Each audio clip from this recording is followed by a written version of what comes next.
Konul legalisasi ganja medis di Aceh yang diusulkan oleh Komisi 5 DPR Aceh pada tahun lalu, kini telah masuk dalam daftar penetapan rancangan kanun program legislasi Aceh tambahan tahun 2023 di DPR Aceh.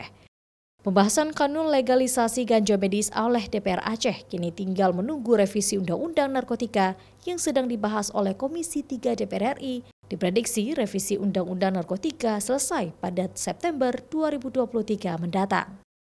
DPR Aceh berharap revisi Undang-Undang Narkotika dapat menurunkan status ganja dari golongan 1 menjadi golongan 2 atau golongan 3 sehingga ganja medis dapat dilegalkan di Aceh. Itu kanun tersebut menunggu revisi Undang-Undang Narkotika yang dilakukan oleh teman-teman DPR RI.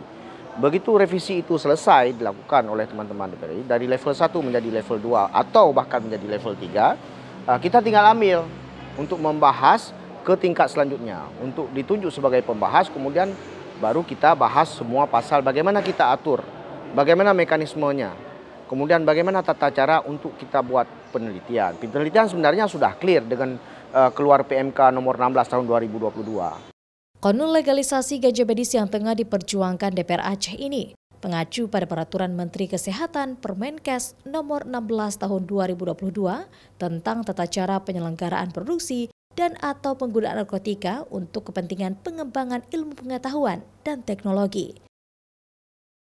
Raja Umar, Kompas TV, Banda Aceh.